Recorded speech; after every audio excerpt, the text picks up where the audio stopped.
ইনায়া, তুই কোথায় চলে গেলি মা? বিয়েটাও যে ভেঙে গেল। ইনায়ার মা, তুমি কান্না করো না। কিভাবে যে কান্না আটকে রাখবো? ইনায়া কি বেঁচে আছে?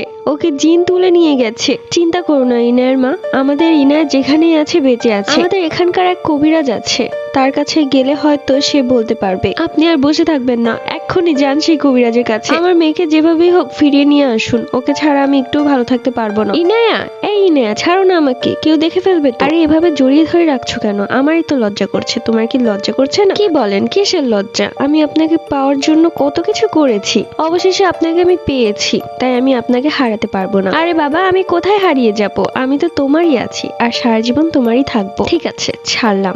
বিয়ের পর কিন্তু আমার আঁচলে বেঁধে রাখবো আপনাকে। ঠিক আছে, রেখো।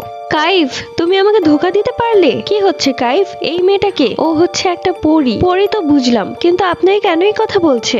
আসলে এই পরী আমাকে অনেকদিন ধরেই পছন্দ করে। এই মেয়ে, তুমি আমার স্বামীর নাম ধরে ডাকছো কেন? চলে যাও, বাসায় গিয়ে মুড়ি খাও। কাইফ এখন আমার স্বামী, তোমাকে আমি দেখে নিব।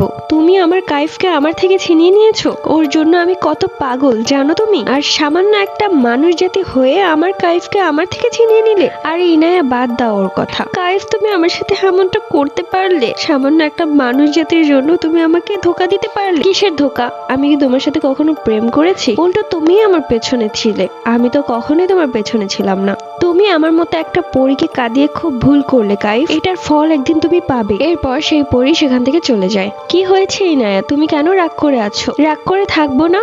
ওই মেয়েটা এসে কিভাবে আপনার নাম ধরে ডাকছিল। আরে ভালোবাসলে মানুষ একটু অন্ধ হয়ে যায়। তুমি কি তোমার কথা ভুলে গেছো? রাত 1টা পর্যন্ত আমার জন্য গাব গাছের নিচে এসে দাঁড়িয়েছিলে, ভুলে গেছো? না, ভুলিনি, আর ভুলতেও চাই না। আমি চাই শুধু আপনি আমারই থাকুন। আমি তো তোমারই আছি, আর সারা জীবন তোমারই থাকবো। আজ রাতে আমাদের বিয়ে হবে। ওইদিকে দেখা যায় ইনায়ের বাবাকে। বাবা, এই যে আমার মেয়ের ছবি, দেখুন না ও কোথায় আছে। গণক বলেছে ওকে জিন নিয়ে গেছে। তোর মেয়েকে জিন নিয়ে গেছে, এটা সত্যি কথা। তাহলে কি আমরা ওকে ফিরিয়ে আনতে পারবো না বাবা? পারবো, কিন্তু অনেক ঝামেলা পোহাতে হবে। তোর মেয়ের ব্যবহৃত জামা এবং চুল লাগবে। ইনায়ের মা, আমি সেই বাবা থেকে আসলাম। বাবা বলেছে ইনায়ের ব্যবহৃত কাপড় এবং চুল লাগবে। ব্যবহৃত কাপড় তো আছে, কিন্তু চুল কোথায় পাবো? তুমি চিরুনিটা দেখো না, সেখানে চুল থাকতে পারে। একটা চুল হলেও হবে। হ্যাঁ, এই যে পেয়েছি, এটা তুমি তাড়াতাড়ি বাবার কাছে নিয়ে যাও। বিয়ের সবকিছু তৈরি হয়ে গেছে, জিন কাজী চলে এসেছে। আমার খুব খুশি লাগছে কাইফ, আমার খুব খুশি লাগছে ইনায়া। আজকের পর থেকে আমরা দুজন এক হয়ে যাব,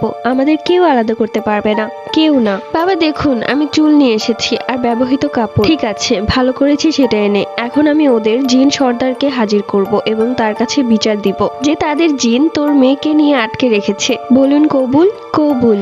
ইনায়া, বলুন কবুল। ঠিক তখনই ইনায়া গায়েব হয়ে যায়। পরবর্তী গল্প।